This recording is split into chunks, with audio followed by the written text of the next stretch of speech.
Okay. The title is Density and Social Sustainability in in residential environment. Excuse me, 1 minute, only 1 minute.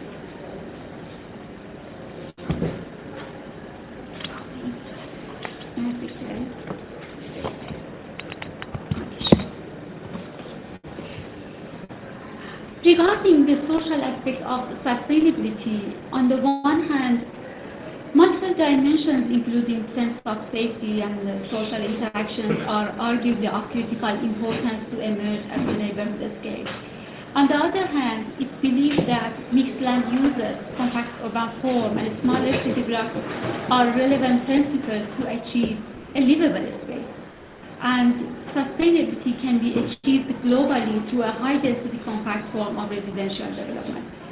This presentation is an attempt to contribute to a better understanding of the concept of density and a more careful approach to use it.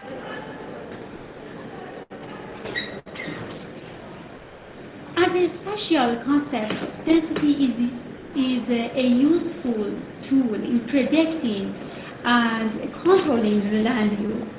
However, policymakers, academics, and citizens are often uncertain about how density and especially higher densities can be best utilized to create and nurture the design of urban environments. Today, it's believed that a city cannot talk seriously about sustainability without talking about density. Therefore, it's an important question. Does residential density have any impact on the social sustainability of the neighborhood? Firstly, we begin with the concept of density. Density is used as a metric by decision makers from many different disciplines and professions such as anthropology, ecology, economics, environment behavior studies, planning, psychology, sociology, transportation, and urban design. As a key concept in planning and architecture, it helps to describe, predict, and control the land use, the use of land. It's also shaped by a city's age, history, geography, climate, context, economy, policy, and other variables. As you see, some of density-related topics include urban form, city size, preferred building or settlement type, zoning, and other land use issues, social issues and values, sustainable development. Sorry for interruption, Dr. Fatma. Sorry, do you hear me? I think the voice is low for us. I think the mic is far from your. Can you make it very close to your mic, please? Because... Yes, okay, of course. Yeah, thank you.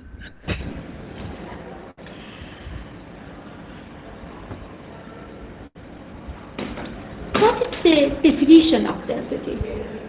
Density is an objective, quantitative, and but it's a neutral term, but is a very complex concept. Some of this complexity is inherent to the nature of this phenomena, but part of the complexity stems from the different ways in which density is defined and used in different countries and disciplines.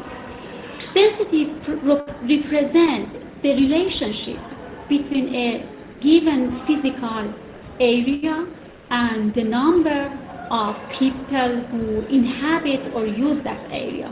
It's expressed as a ratio of population size or number of dwelling units to area units. For example, population density gives an idea of the numbers of people likely to make use of the area in question. But residential density provides an indication of the number of dwelling units in that area. Please pay attention to the differences. As you see, different densities in different cities. For example, here 1,250 dwelling units per hectare in Hong Kong, It's very different between cities around the world. For example, Hong Kong with 1,250 units per hectare is very high environment, high density environment, residential environment in the world. Residential density can be measured in 5 ways. As you see, net, site, gross, urban, and metropolitan. All 5 measures are calculated using the same basic ratio formula. The number of dwellings divided by the area of land they occupy. It's very interesting that there is a relationship between residential density and housing type. As you see here, 1 unit per hectare and 65 units per hectare. It's different urban form and residential density, as you see in this picture.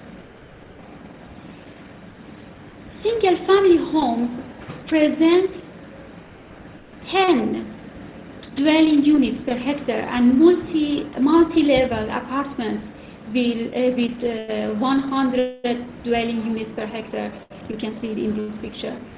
It's a relationship between housing type and housing density, housing residential density. It's an important subject. Residential density and population density both represent average. Therefore, any discussion of density must beware the pitfalls of average, especially when the area of concern is large. Moreover, comparing densities between places that use different average areas in their calculation may not reflect the reality of the situation. For example, the average densities of urban area in developing countries are higher than those in developed countries. Thus, knowing a range of density for an area at whichever scale is necessary, a street, neighborhood, city. The different building type can yield same net residential density. It shows the importance of housing layout. The different building type can yield same net residential density.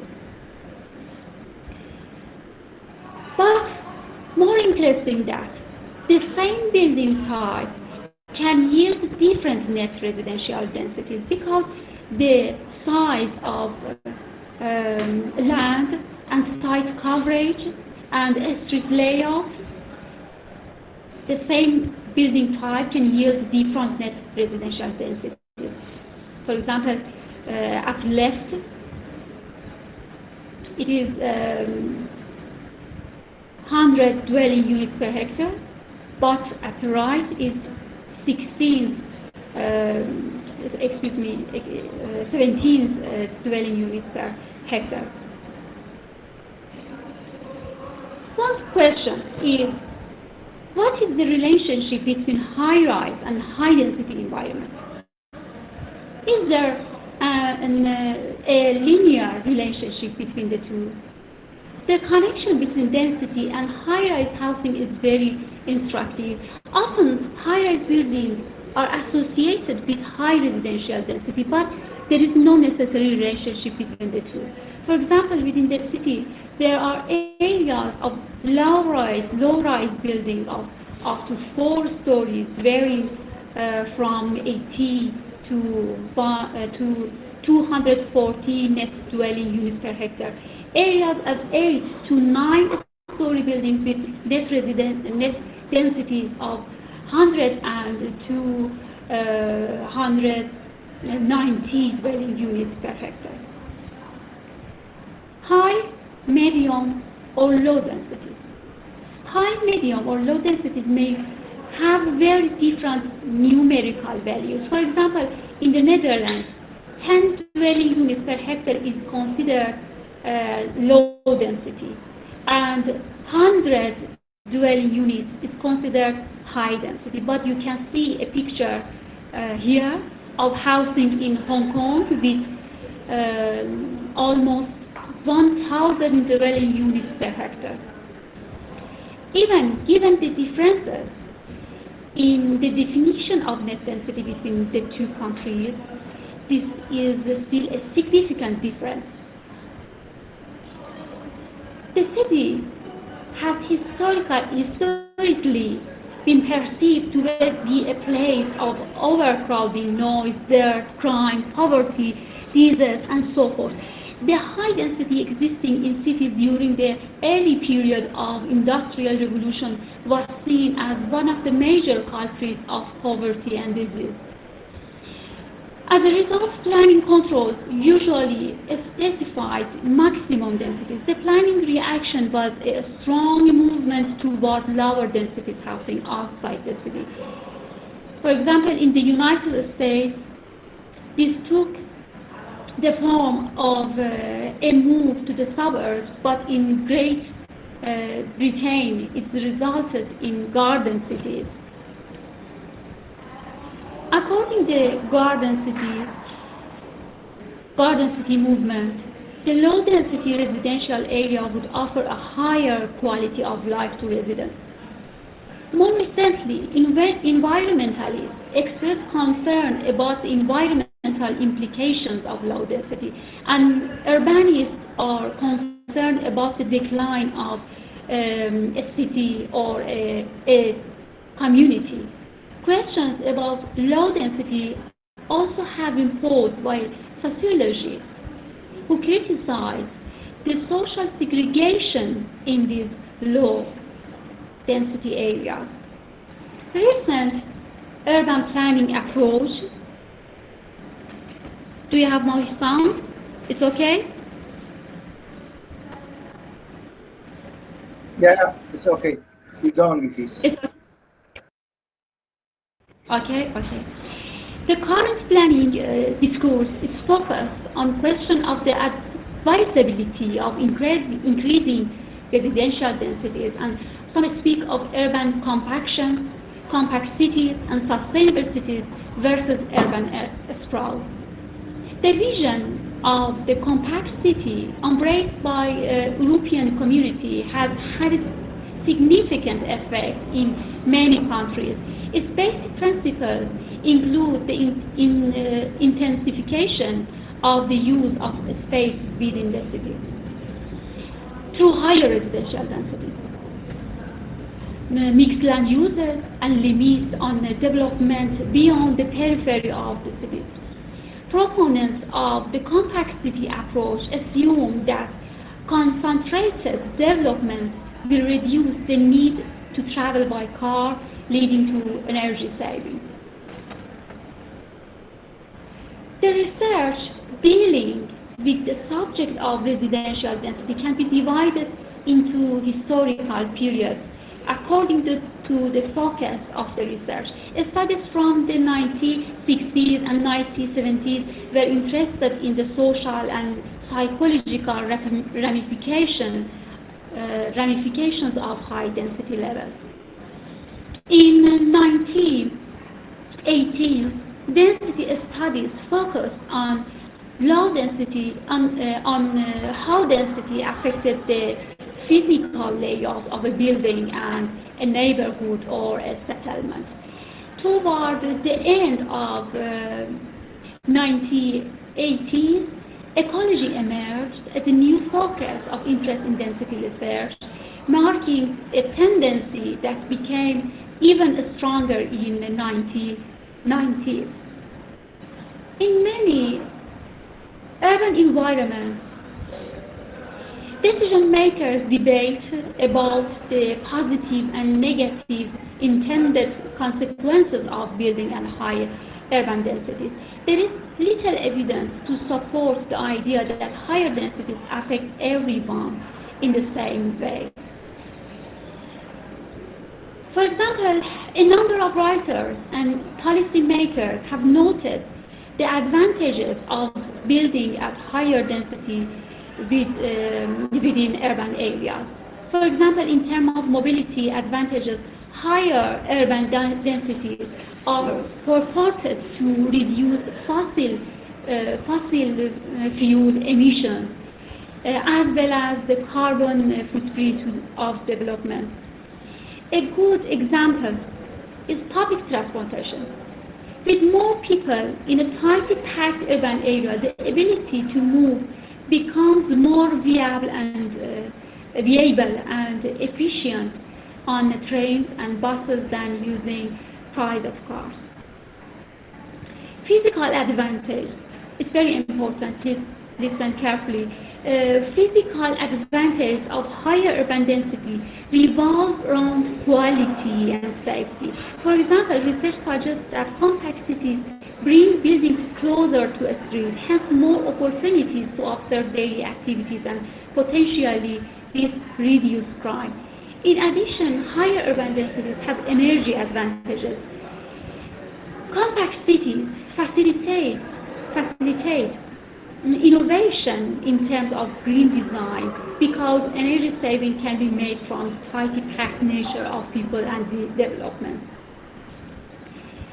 And what about disadvantages of higher urban densities? Some of disadvantages of higher urban densities seem to contradict the advantages. The authors have classified disadvantages into the different categories. For example, higher urban densities can introduce economic disadvantages. High-density buildings and infrastructure often cost more to build and maintain than lower-density buildings and infrastructure outside the city.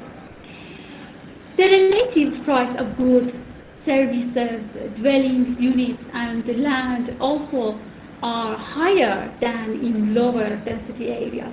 Energy and energy use process disadvantage when applied to higher urban densities. People may use less energy in compact cities, but more energy is used in the process of construction of higher density buildings. Furthermore, tall buildings may limit some forms of ambient energy technology on a nearby building, such as passive solar panels because they block the sun. In the models of density, the approach focusing on the human aspect of urban density or human-oriented approach to the density, originating from the disciplines of ethology, sociology, and psychology. You can see the personal space models and the crowding models in this table. From a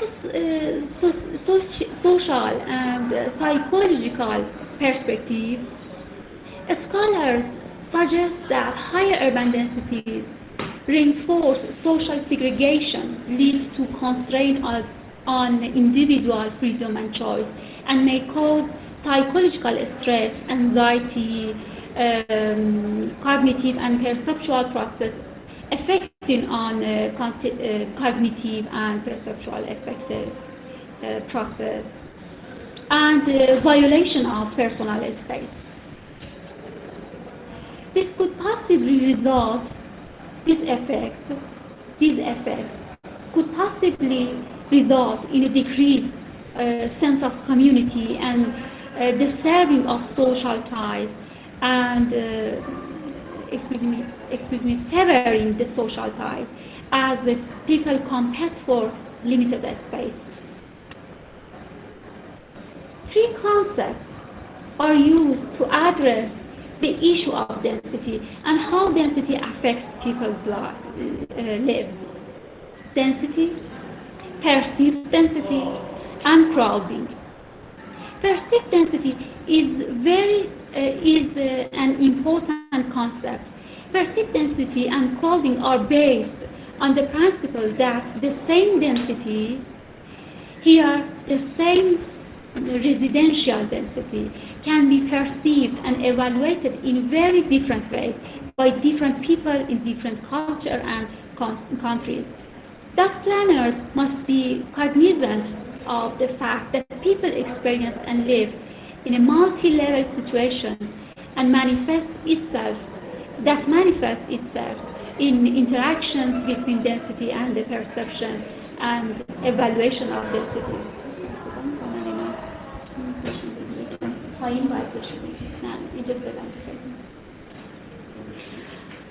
Crowding is defined as a subjective evaluation by an individual, and that a given density and perceived density is negative. Crowding is also defined as a state of psychological stress and a psychological state, the outcome of a subjective and experiential process that includes an appraisal of physical conditions, personal characteristics, and coping access. It's according to Altman. Thus, crowding represents a subjective, qualitative, and effective experience. Now, what is perceived density? Perceived density is defined as an individual's perception and estimate of the number of people present in a given area, the space available, and the organization of that space.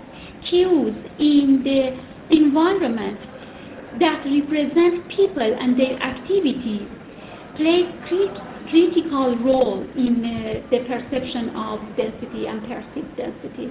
It's the definition of Rappaport. Rappaport have defined perceived density.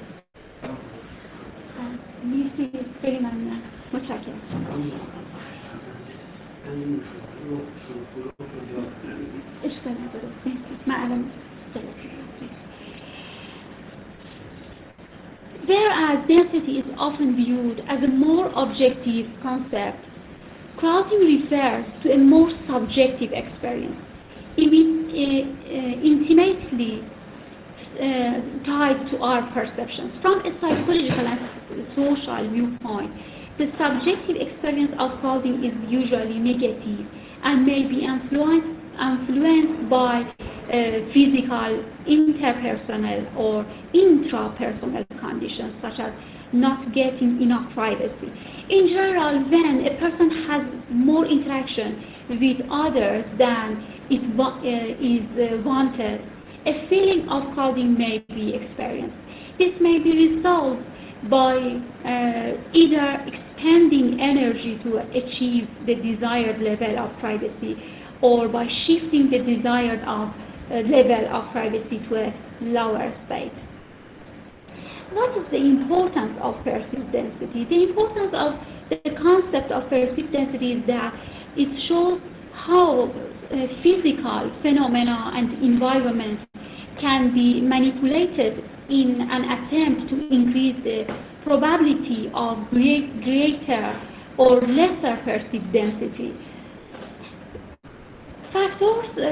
Factors contributing to perceived density are hypothesized to include the perceptual, associational, symbolic, and physical aspect of an environment. Also, sociocultural factors and individual cognitive factors are very important. Certain physical and social cues can be read and interpreted as indicating a high-density environment. Other cues can be read as indicating a less dense environment. In both cases, these cues are at least partly independent of the actual number of people per unit area. The degree to which a perceived environment makes demands on our attention and the level of information processing and environment required are related to the degree of density that is perceived. Physical factors contributing to perceived density. Physical variables are hypothesized to be related to perceived density by affecting the number of physical sensory stimuli in an environment. Some of these physical variables are density, This is, of course, the necessary first variable. We cannot compare two residential environments with different densities. It's impossible because all the situations are totally different. Community size. The possibility exists that the same density is experienced differently in large and small neighborhoods. There may also be difference in reactions to different size projects that have the same density in terms of the number of dwelling units. Community size is another physical factor affecting perceived density. Housing type. The possibility exists that the same density is experienced differently in different housing types. More single-family dwelling units, more space between buildings, and smaller buildings on streets were signifiers of lower density. Size of blocks. Another factor associated with the perception of density. Housing type homogeneity. Residents who live in a similar housing type assume that they have similar lifestyles and norms and behaviors. It's a very important factor affecting perceived density. Greater space between houses. Greater space between houses afford more privacy. It may enable residents to avoid conflicts between neighbors and balance between built and open spaces. Open spaces is very important. It provides opportunities for specific kinds of behavior, for privacy, for reducing, and for indicating social status and quality of life. Proximity to commercial and industrial activities is found to be related to feeling crowding and higher level of perceived density. Difference measures. A greater number of different measures may mitigate the feeling of crowding. We cannot compare a gated community with a non-gated community. There are two different kinds of residential environments. We cannot compare gated communities and non-gated communities when we talk about perceived density. Green spaces. Vegetation and green spaces reduce the perceived density. Visual diversity is another factor that affects density perception. There were the physical factors affecting perceived density, but another term in the title was sustainability. What is the relationship between density and sustainability? Sustainable development, as a broad sense, includes ecological, economic, and social dimensions. Some principles of complexity and sustainability involve increasing densities on the assumption that increased densities will have the desired environmental results. Different ways, from subjective, objective, and non-physical, physical, have been used to shed light on the concept of social sustainability. For instance, it has been described as a manner in which a society is formed based on people's needs and human welfare. Some aspects of social sustainability which have been widely discussed in the literature in the context of developing countries are access to facilities, amount of living space, health of inhabitants, community experience, social cohesion, social interaction, sense of safety and satisfaction with the neighborhood. The idea that high density is equated with sustainable or livable depends on the cultural and social context and the associated meanings and values in which that density is based. In the cases of rapidly growing urban areas of developing countries, there is very little known about the social aspect of sustainability in relation to urban densities and form. Along with economic and environmental sustainability, achieving social sustainability is equally important in the case of developing countries. Aspects of social sustainability there that are related to the built environment in developing countries, however, differ in their scale of concern from those considered in developed countries. For example, immediate concern of developing countries are socio-economic equity, housing availability, affordability, size of dwelling units, and insufficient basic infrastructure.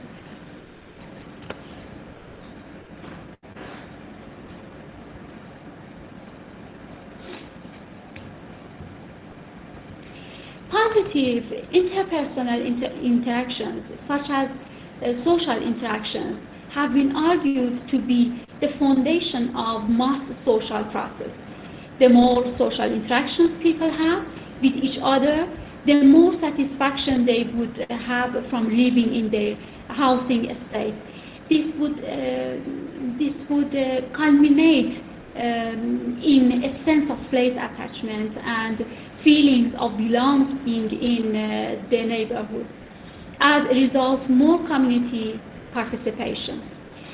From a social and psychological perspective, the first group of research emphasized on direct and indirect negative consequences of higher urban densities, suggesting that these environments reinforce social segregation and may cause overcrowding, which have negative implications for social interaction. This could possibly result in a decreased sense of community and overall residential satisfaction. Other research recommended that with more people present, a safer urban area is more likely and more chances would be provided for greater social interaction. In fact, density maintains the diversity of cities that contribute to the dynamic urban environment. But according to third group of research, the acceptability of high-density living may vary in different social and cultural approach. The idea that high-density per se does not lead to social disorder, but poor planning does have taken root in the related results. As you see in this picture, it shows the effect of housing layout on perceived density. We designed a research to study the related impact of density layout and design on social interactions and gain a deeper understanding of the psychological processes underlying an individual appraisal of environment and perception. We assessed three gated communities with same net residential density, population density, and housing type, but various layouts and configurations of units. Our results highlighted how social interaction and sense of safety are negatively related to perceived density, and therefore with design and a specific configuration of urban form, and believe that the physical layout of a neighborhood plays a stronger role in social cohesion than does density. You can, these case studies do not have the same perceived density despite the same residential density. And for conclusion, most of the negative association of density were related to the perception of density. For social aspects of sustainability, higher residential density have no negative impacts.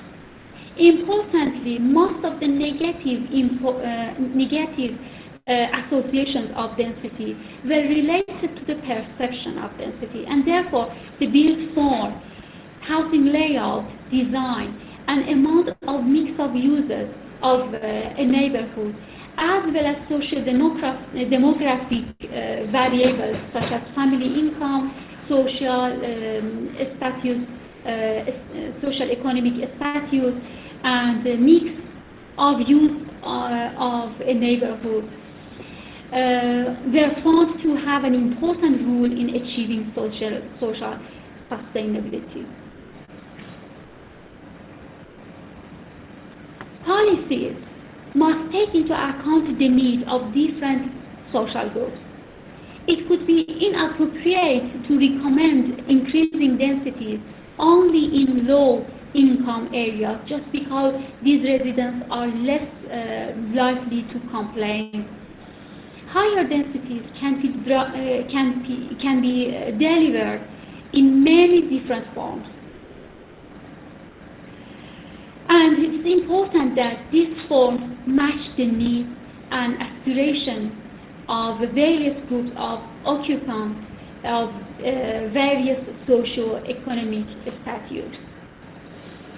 And finally, it's important for policymakers to avoid a one policy fits all.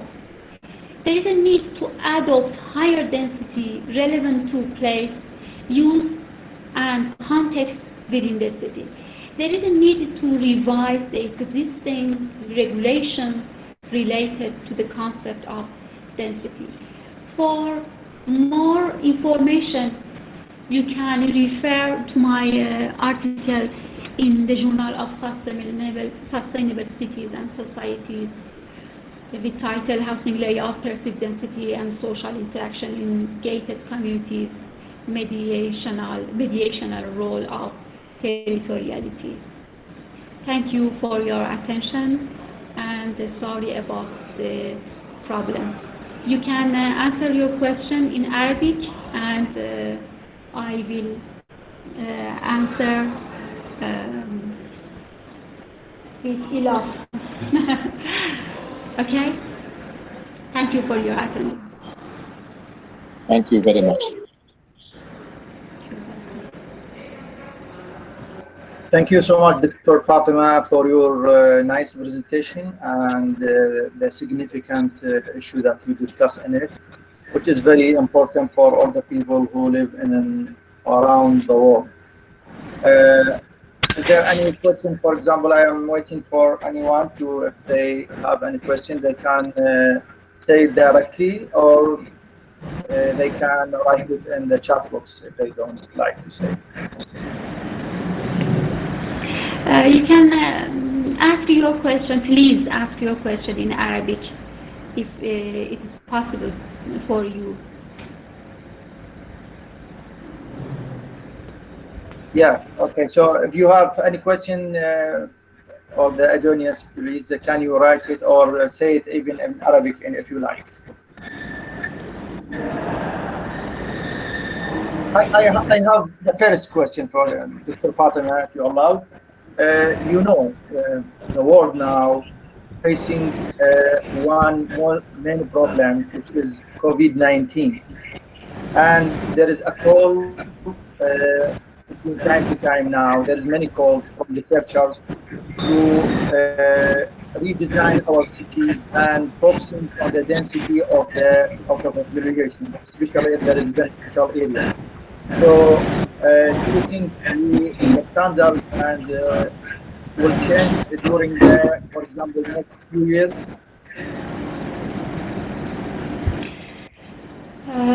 I answer your question in Persian, and Ilaf translate my answer. درسته که کووید 19 میتونه شرایط زندگی ما رو تغییر بده، ولی ملاحظاتی که وجود داره در کشورهای در حال توسعه باز هم می‌طلبه که ما افزایش تراکم رو داشته باشیم. ما باز هم به این سمت میریم که تراکم بالاتر داشته باشیم. فيروس كورونا ساعدنا في بعض المواضع المعمارية في زيادة هذا التراكم السكاني الموجود بالفضاءات، سواء كان بالعراق أو بالدول المجاورة أو بالدول العالمية، يعني بأوروبا، أمريكا الجنوبية والشمالية، وساعد بشكل كبير في العمارة والتراكم العددي الموجود بالفضاءات المعمارية. این موضوع کووید 19 باعث شده که الان یک آیتم چهارمی به موضوع سستینبیلیتی اضافه بشه با عنوان سلامت افراد. كوفيد أو كورونا ساعدت بإضافة نقطة رابعة لهذا الموضوع، نقطة رابعة لهذا الموضوع وهو الكثافة السكانية وكيفية كيفية السلامة الاجتماعية المؤثرة بالهندسة المعمارية. اما خود این موضوع رابطه بین یعنی این به اصطلاح تضادی که وجود داره بین مفهوم تراکم، سلامت و کیفیت محیط موضوعیه که هنوز داره در حال مطالعه است.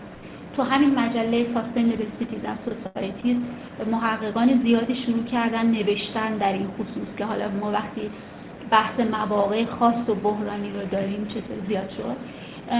اینو بگو که در واقع الان داره رابطه بین تراکم و سلامت دوباره مطالعه میشه. هناك مطالعة أخرى للسلامة الاجتماعية والتراكم الاجتماعي المؤثر على الهندسة المعمارية. مجلات زیادی در این خصوص شروع کردن به پذیرش مقاله. مجلات كثيرة يعني مجلات كثيرة قبلت أو يعني أو شلون يعني accept للموضوع اللي طرحناه الآن. أكو سؤال آخر؟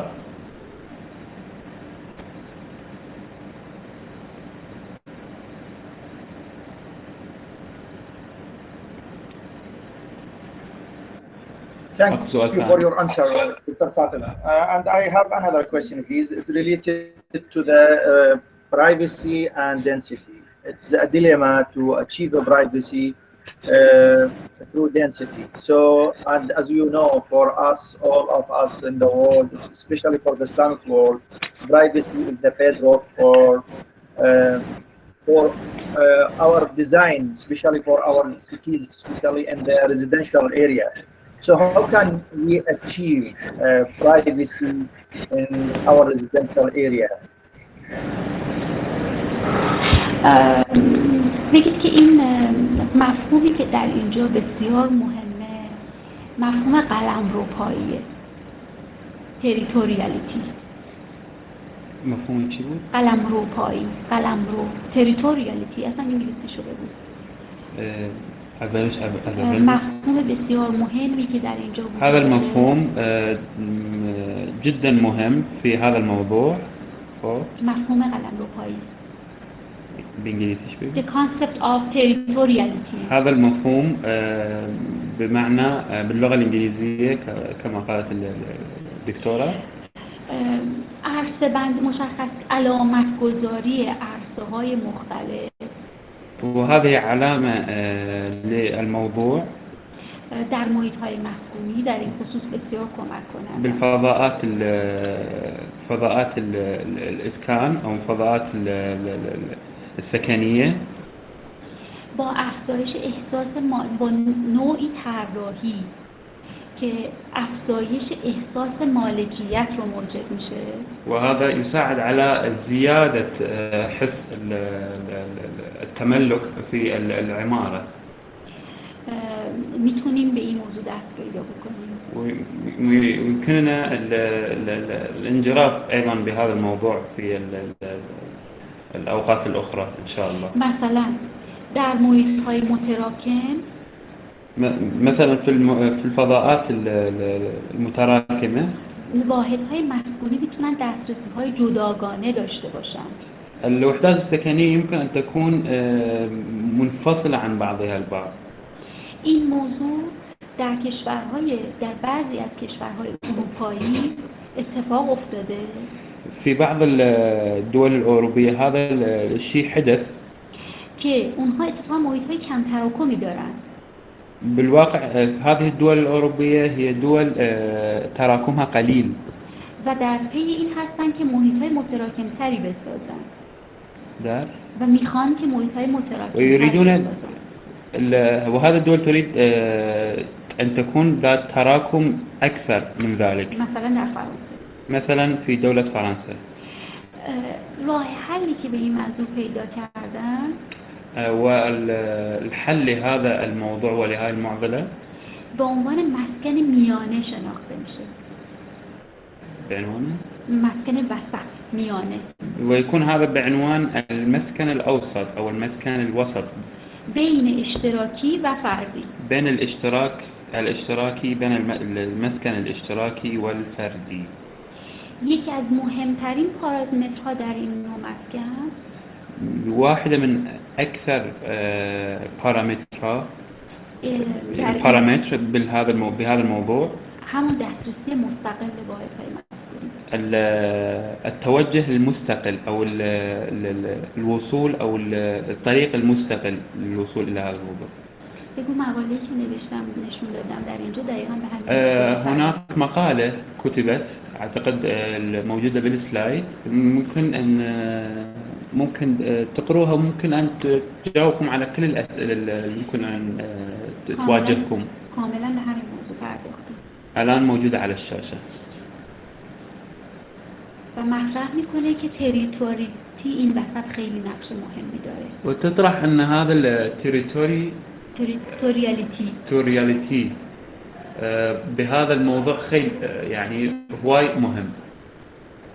امیدوارم جوابشون گرفته باشم. بفرمایید. چرا؟ يعني خلاص بعد ترجمة كتاب؟ نه میگم بدون شاید. أكو سؤال ثاني؟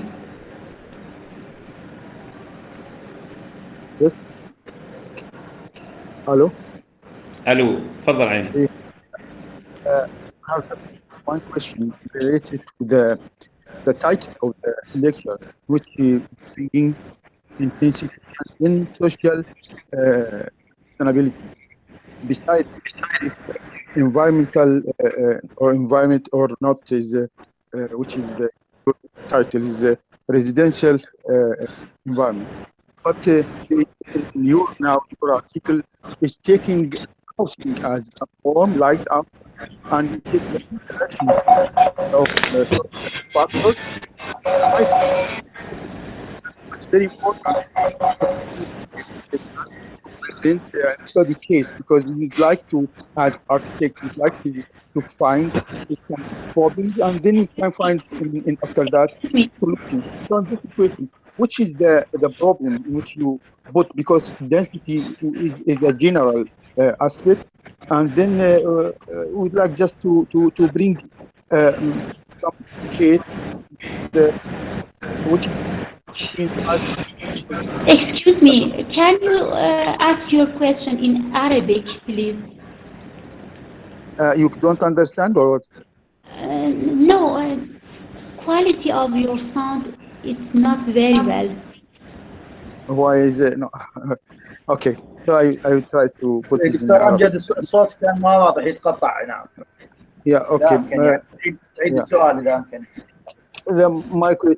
السؤال مالتي اللغة العربية لا تقدر ماضي بالنسبة للترجمة تقدر تكون مضبوطة، هي متحددة بموضوع الاستدامة الاجتماعي. الاستدامة الاجتماعية اللي هي جزء من الاستدامة العامة اللي ضمن economic والenvironment.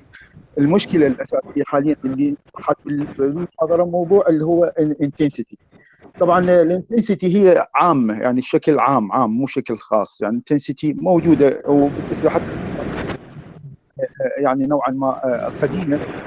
الموضوع اللي انا بس اريد اطرحه هنا بالنسبه الدول بتحكي على دول اوروبا تركز على intensification مو intensification، يعني reforming بالسيستم، اعاده صياغه المساحه الاوربا الحضريه في محدود على مود يزيد عدد، هاي بس الكومنت، يزيد عدد يعني القاطنين بنفس الوقت تزيد الوظائف الوظيفيه. بس هنا السؤال اللي طرحه دكتور حامد كلش مهم، ما بين او اللي نقول البرايفت اريا والسوشيال اريا، شنو هو الحلول؟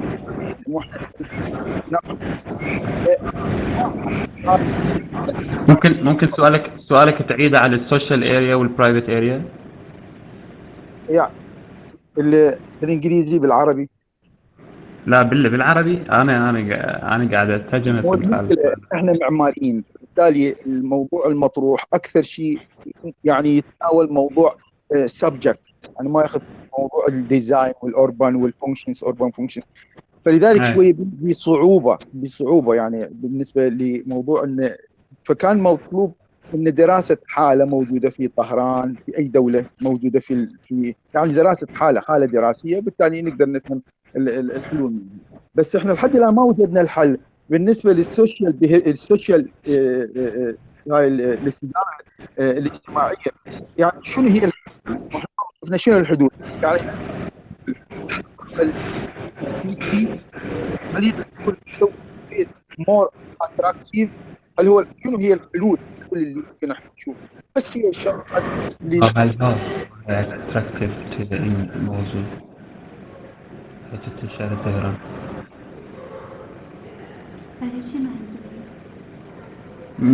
من اي منظور قاعد تتكلم استاذ العزيز؟ احنا اليوم عندنا محاضره عن التكثيف او الكثافه او التكثيف او الانتنسيتي، كثافه بالنسبه للمدينه، هذا الموضوع العام. لكن احنا هسه حاليا اللي يعني نرغب ان احنا نشوف اجابه بالمحاضره ان هل ان هذا الى حاله دراسيه، يعني موجوده الى حاله، يعني حاله دراسيه موجوده، وبالتالي حققت هاي الحاله الدراسيه، حققت يعني نتائج، وبالتالي عندنا ريكومنديشنز احنا نقدر نستفاد من عده، او الطالب يقدر يستفاد من عده بالديزاين مالته، اللي هو بس عام يعني شكل عام، محاضره ثوري عام. يعني تريد طريق حل تعليمي لهالموضوع؟ مو يعني هو هذا بالنسبه للمحاضرات عاده ما تجي بكيس، اكثر شيء كيس ستادي، وطرح الكيس ستادي، وبعدين يصير الاستفاده مباشره، ونقدر ناخذ نقاط معينه بالكيس ستادي ونطابقها ويا اللي عندنا، وبالتالي يستفاد الطالب ويستفاد الديزاينر الاركيتكت بالنسبه للموضوع. متوجه شو درس؟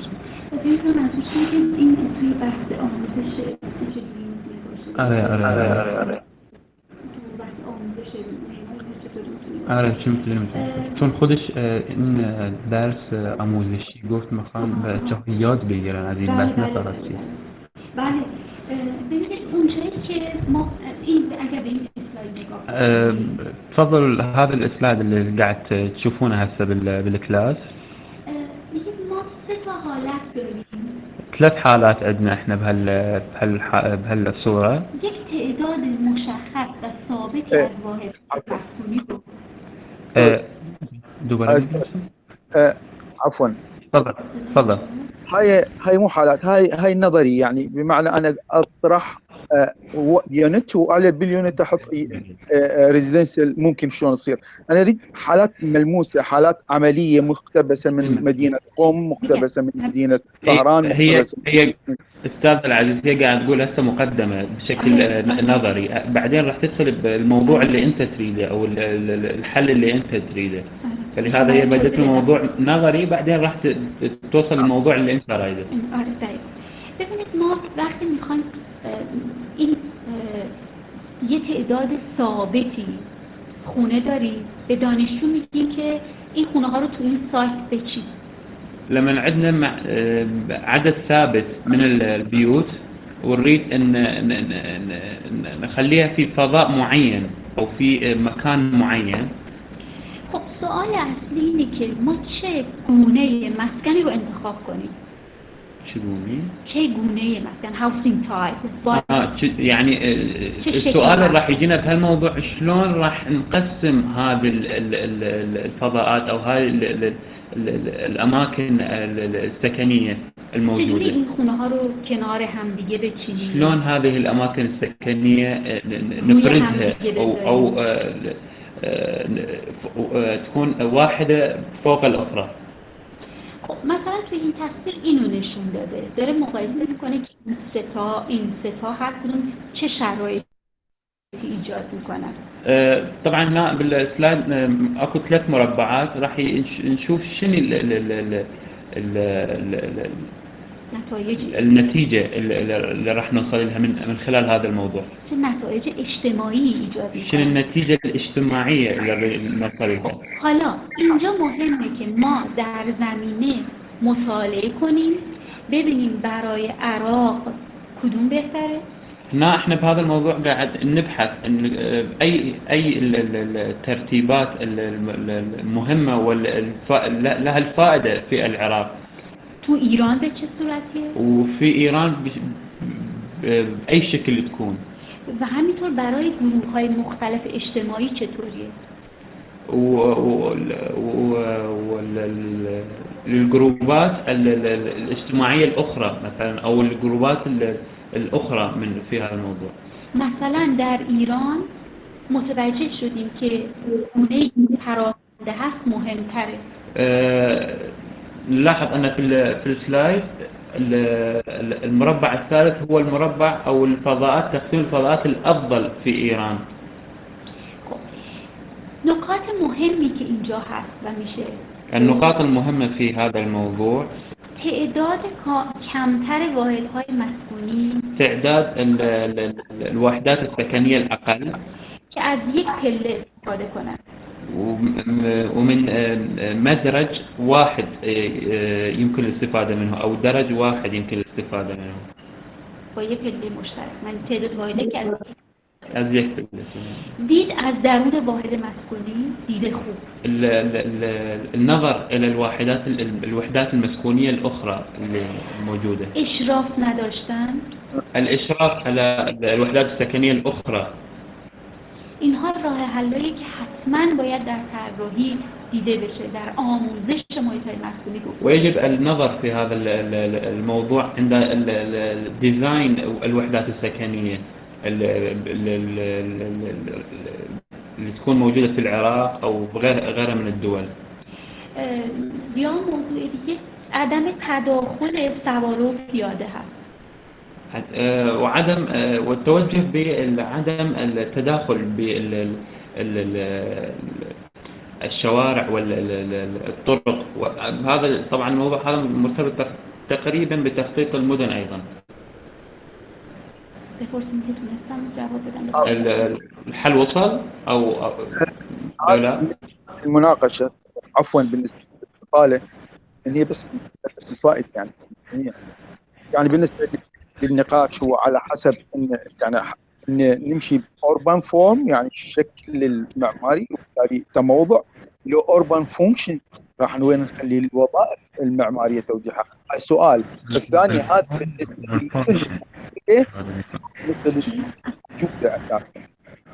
ممكن سؤالك مرة ثانية سيدة ما قاعد اسمع لأن الانترنت قاعد يقطع عندك كلش. لا النت كلش قوي السؤال هو ان هسه حاليا الاجابه كانت حسب ما فهمت ان اخذوا الاوربان فورم يعني الشكل الاوربان فورم بس وين الاوربان فانكشنز وين الوظائف اللي نحن هسه نحكي عن السوشيال وبالتالي السوشيال عندي مجتمع باكتيفيتيز والاكتيفيتيز يتطلب فانكشنز اوربان فانكشنز فبالتالي احنا ما ننظر للامر على اوربان فورم شلون الشكل احنا نفكر عليه من على حسب المحاضره الفانكشنز. هاي واحد. بالنسبه للنقطه الثانيه ان هذا اللي التوزيع والقراءه للمدن الجديده لو المدن الموجوده اصلا ونعيد السياق.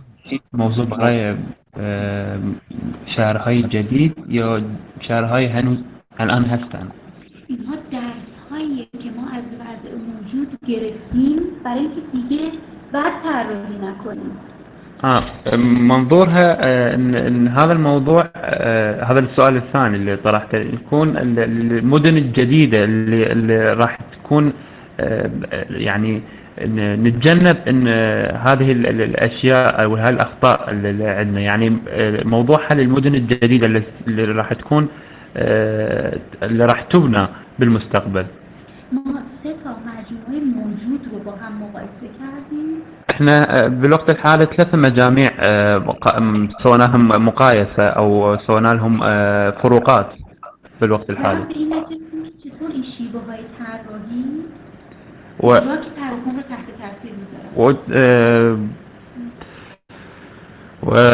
مطالعه کردیم واستنتجنا من هذا الموضوع که چطور شیوه های طراحی یا هاوسینگ لی‌آوت شلون ان الهاوسنج لاي اوت تاثیر میذاره بر پرسیستنسی، تأثير يأثر على هذا الموضوع، و اون وقت فهمیدیم کدوم فرم بهتره. وبالأخير بالناتج راح نستنتج انك اي موضوع افضل او اي فورم افضل للموضوع. مطالعه وضع موجودش برای استفاده در طراحی. نطالع الوضع الموجود للاستفادة الاستفادة منه بالمستقبل عند بناء المدن السكنية. سوال اولشون چی بود؟ در مورد urban form and urban function. What's the superiority of the two concepts? السؤال الأول شنو كان دكتورنا العزيز؟ السؤال الأول قاعد ما أشوفه واستمرت موضوع أن المناقشة حول الشكل الحضري الأوربان فورم، يعني أوربان فورم، بالتالي إحنا قاعد نهتم بصياغة فورم ولا نهتم بصياغة فونكشنز، وبالتالي الفونكشنز يرتبط بال activity in habitat activities ويرتبط بالكالتشر بارت. نعم نعم نعم. يعني بالتالي اللي قاعد أشوفه تقسيم 3 أشكال، هذه إحنا قاعد نسوي فورم، بالتالي إحنا نبدأ بالفورم وبعدين نوضع الفونكشن. هو يفترض نبدأ من الصفر، من الهيومن ريكوايرمنت نيدز والدريم، وبعدين نروح للصياغة الوظيفية والمتطلبات الوظيفية اللي نقدر implementation نستزرعها بالمكان. فهذا يسوي بارادوكس، يسوي تناقض. ببینید در این نگاه با فرم نیست، در این نگاه برتری با اربن فرم نیست. من الأفضل أن ما به فرم برتری، یعنی اولویت با الأولوية تكون إلى ليست للفورم. اساس این نگاه به موضوع تراکم، أساس الموضوع موضوع التراكم، نگاه به این گونه به موضوع تراکم بهذا الموضوع اللي تحدثنا عنه، التراكم الإدراكي، توجه به ارزیابی‌های ذهنی افراد، توجه به ارزیابی‌های ذهنی افراد، التوجه بالأشياء الموجودة في ذهن الناس أو الجامعة أو الموجودين في المجتمع، وهذا الموضوع أيضا مربوط بالثقافة، ثقافة الناس أو الموجودة في المدينة أو البلد. در حقیقت چیزی که ممکنه در ایران نامطلوب باشه ممکنه در عراق بسیار پسندیده باشه، واحتمال يكون هذا الشيء غير مقرب إلى العمارة الإيرانية، واحتمال أيضا يكون مقرب إلى العمارة في العراق. این موضوع با شناخت درست اکتیویتی ها، فعالیت ها، بیهیویرال ستینگ ها، قرارگاه های رفتاری اتفاق میفته. یعنی باید به قرارگاه های رفتاری توجه کنیم در طراحی محیط. ويجب أن يكون توجه بالأخلاقيات المعمارية، قرارگاه های رفتاری، behavior setting، توجه إلى موضوع behavior setting. نعم. يعني بمعنى هسه احنا نركز على الكالتشرال اسبيكت صحيح. ونسوي ريفلكت دائما على الانهابيتانس اللي هو الساكنين القاطنين بالمنطقه، وبتدي نقدر من الصياغه ومن الحراك المجتمعي نصيغ وظائف مناسبه وفق الثقافه. وبالتالي نعم. كان ان احنا نعير اهميه بالمحاضره للبعد الثقافي، ونقدر بالتالي نراكم طبعا التراكميات، يعني تقصد اعتقد اللايرز، يعني التراكميات اللي هو الحاجات والوظائف كلها تتراكم على مود يصير سينكريتيك، يعني تدخل على المدينه بصيغه سينكريتيك، متوصيف كامل ما بين الارض المفتوح، ما بين الارض المعده للاستزراع الوظائف بها وما بين الوظائف. يعني بالتالي الثقافي كان يتوجب ان شويه نعير اهميه ونعطي ستدي كيس موجود في ايران، بالضبط. فهمه بالضبط ستدي كيس اللي موجود في ايران شنو هو، وعلى ضوءها نقدر احنا نحدد. فبالتالي احنا ما نقصد اساسا الفور. نعم صحيح. شكرا جزيلا. بدون که همطور که این نمودار نشون میده اكو نموندار او اكو ترسيم بسیار مهم توجه به رفتارها، توجه الى الاخلاق، اخلاق الناس، behavior، للبيهافيرز، توجه perception perception and needs. and needs. شنو القصد بالنسبه للاخلاق الناس؟ يعني الاخلاقيات الناس او يعني البيهافيرز مال الناس، الفعاليات مال الناس، نتوجه للشغلات اللي تتوجه إلها الناس من خلالهم.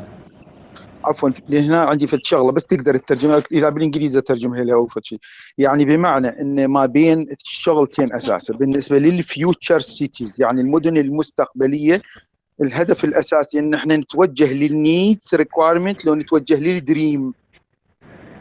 الان میگه بهتون به دريمز توجه کنیم یا به نیدز توجه کنیم؟ به نیدز توجه، به نیدز توجه يعني للنيدز.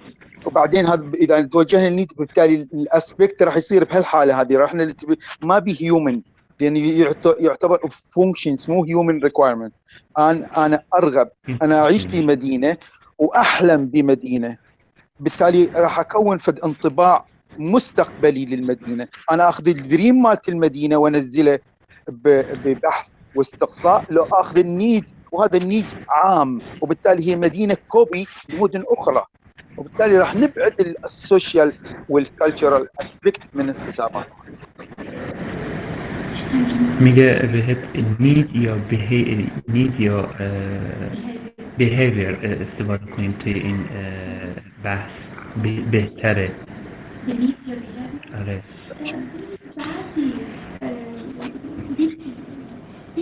ما نمیتونیم به نیز نیاز توجه نکنیم. لا يمكن أن نقول أن للنيدز أو للاحتياجات ما نتوجه أو ما ناخذ نظرة عن هذا الشيء. مثلا یه محیطی امکان یک فعالیت رو نداره. احتمال يكون هناك أكو مناطق ما بها فعاليات كثيرة أو ما بها فعاليات محددة. بهذا الحالة الناس محتاج إلى التعامل الاجتماعي. بهذا الحالة احنا الاحتياج أو النيس بناخذه بعين الاعتبار. أما لا يمكن التوجه إلى النوع الأخلاق أو البيهيفير مالتهم بشكل يعني مختص أو بشكل معين بهذا الموضوع. لكن بآخر الموضوع أن هذين الاثنين النقطتين موجودات، يعني لهن تأثير هم مهم بهذا الموضوع. شكرا جزيلا. أهلا وسهلا. أكو سؤال آخر؟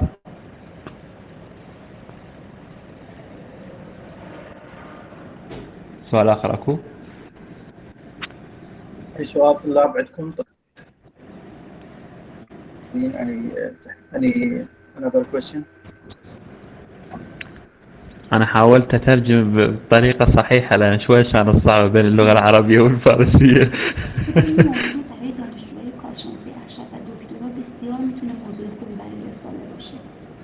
اعتقد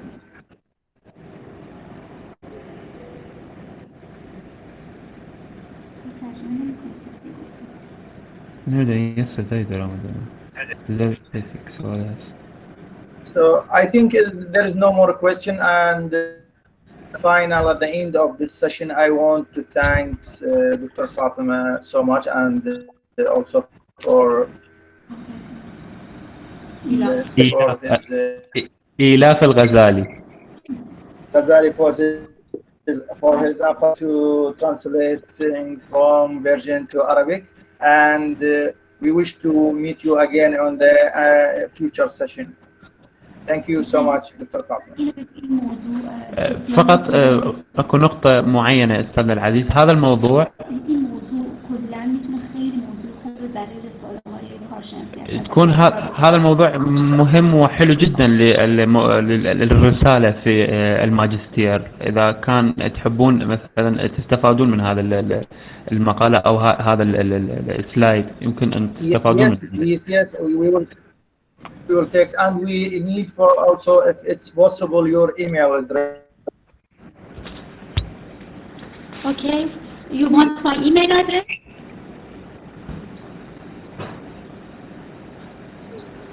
You want my email address?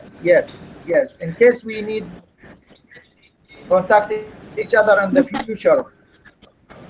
Okay. Yeah. Mousavinia @ Can you write it on the chat box? Yeah. Yes, of course. Yeah. Chat box. Yes.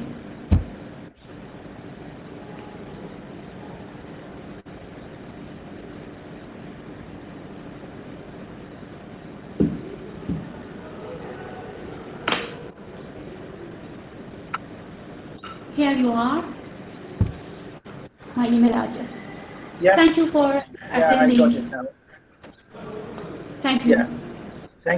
Thank you so much. Thanks for your time, and have a good day. Thank you.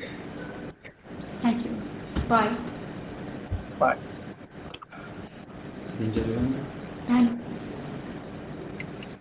شكرا دكتور حامد، شكرا للحضور جميعا. شكرا دكتور. شكرا استاذ، شكرا جزيلا لك، شكرا، ممنونين جدا لجهودك. تحياتي لك، حياك الله بالسلامه. السلام.